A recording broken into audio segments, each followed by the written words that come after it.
Imaginemos que tenemos una imagen como esta, que realmente pues esta imagen no está del todo bien, sabemos, aquí faltan cosas, falta por ejemplo esto. Ahora tenemos una persona que está más enfocada y una persona un poco más al fondo que está menos enfocada. Pero realmente todavía nos faltan cosas en esta imagen, como podría ser una persona más en el fondo que está todavía un poco menos enfocada.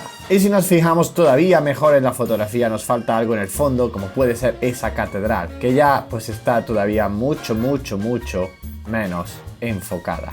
Esto es lo que se conoce en fotografía como profundidad de campo, que viene a significar aquella zona de la imagen que está mejor enfocada, medida desde la parte más cercana hasta la parte más lejana de lo que está enfocado. Hola, soy Rafasa, en este canal hablamos muchísimo sobre fotografía, así que si te interesa suscríbete porque este es el tercer vídeo de una serie sobre composición fotográfica. Hice uno sobre la regla de los tercios y sobre la diagonal, y este tercer vídeo va sobre la profundidad de campo.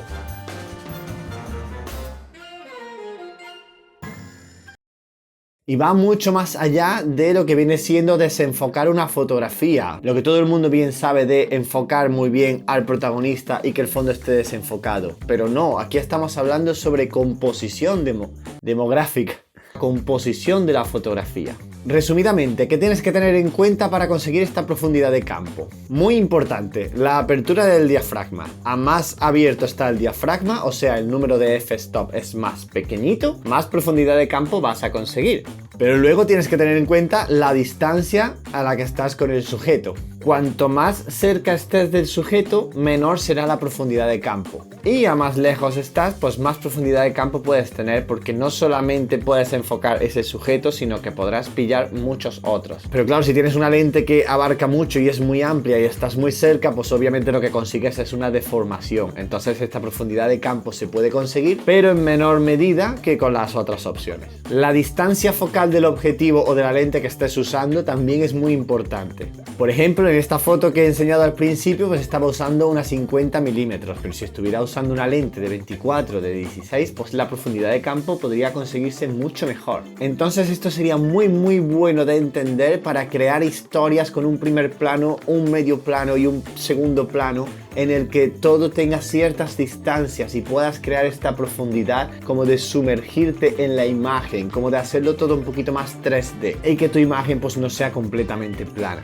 Así que ya sabes qué es lo que significa, ya sabes cómo conseguirlo mejor y ahora cómo puedes componer una imagen de esta manera. Pues en el ejemplo que hemos puesto al principio tenías una persona comprando en un puesto, luego un poco menos enfocado tenías el puesto, luego un poco menos enfocado todavía si cabe tenías la persona que estaba vendiendo en este puesto, luego tenías a una señora por detrás y luego tendrías la catedral y el cielo. Ninguna de estas últimas cosas necesitaban estar al detalle, súper enfocadas, súper nítidas, igualmente las podías ver. Entonces aquí el primer consejo sería practicar con tu cámara. Practica con una lente de las que hemos dicho que te podrían servir para esto. Posiciónate siempre un poco lejos de tu protagonista e intenta rellenar tu marco con otras cosas. Y empieza a practicar qué apertura de diafragma funciona en tu cámara, depende con qué distancias estás jugando. Porque para lo que a mí desenfoca un f4, a lo mejor a ti desenfoca de una manera diferente. Entonces, dependiendo de la cámara, el objetivo o la lente que tengas, pues podrás conseguir unos efectos u otros. A más cosas quieras incluir dentro del marco, más tienes que saber cómo funciona tu f-stop dentro de la cámara. Hasta ahí todo bien, esta es la parte práctica para conocer tu cámara, para saber hasta dónde puedes llegar, para no tenerlo todo desenfocado y tener cierto rango de desenfoque conforme vas alejándote. Pero ¿y cómo se compone esto? ¿Cómo consigues hacer destacar a tu protagonista teniendo más elementos dentro de la imagen y que todos estén más o menos ordenaditos? Pues como habéis podido ver en el ejemplo que he puesto al principio, una cosa muy importante es no sobrecargar el marco. Ya hemos dicho que queremos una lente que abarque muchísimo de la imagen, pero es cierto que si la gran mayoría de cosas importantes están reunidas en una parte de la imagen, todo lo demás ofrece contexto y todo lo demás que está enmarcando esto ofrece un contexto que está desenfocado y que ves, como podría ser aquí el suelo, el cielo y la catedral. Si tienes muchísimos elementos, pues es mucho más complicado hacer que todos estén en un rango de desenfoque o enfoque que a ti te gustaría. Así que empieza con encuadrar los elementos más o menos juntos. En este caso pues será un ejemplo bastante bueno porque encima todos están como dentro de un marco que vendría siendo el puesto callejero.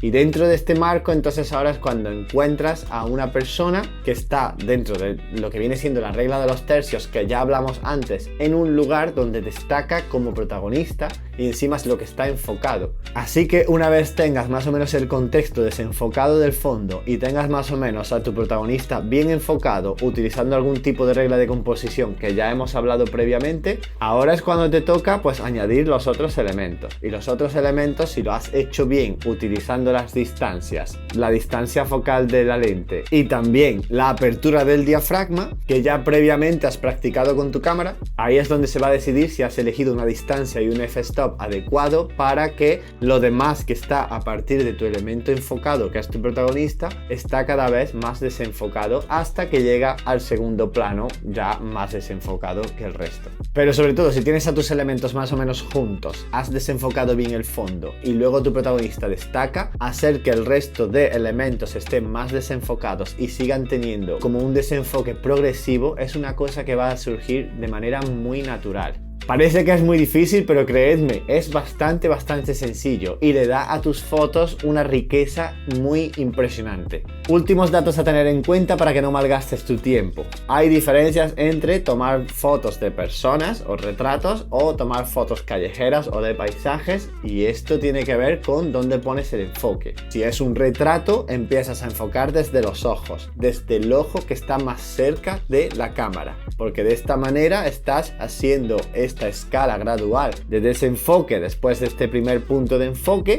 Y si es paisaje, estaría interesante que incluyeras un primer plano y prácticamente después estuviera tu protagonista enfocado, porque de esta manera es como consigues ese espacio primero que hemos dicho que hay que dejar para que la profundidad de campo tenga sentido, y una vez tengas ese espacio conseguido, puede ser cualquier primer plano, pueden ser hojas, un suelo, puede ser una ventana, puede ser una valla, muchas cosas, pero eso es lo que te da el espacio entre el protagonista y el primer plano. Y una vez tengas este espacio, ya tu protagonista lo colocas en algún lugar donde resalte y es lo que enfocas bien. Espero como siempre que haya servido, espero que salgáis fuera a practicarlo, espero que os guste y recordad, este ha sido el tercer vídeo de la serie de composición en fotografía. No os vayáis muy lejos porque vienen muchísimos más y es una serie que va a ayudar muchísimo cada vez a que vuestras fotos pues cobren un poquito más de vida y de sentido, que a mí me costó mucho aprender y ya que lo he aprendido pues mejor ahorrarte tiempo. Recuerda, sé único y sé auténtico, nos vemos muy pero que muy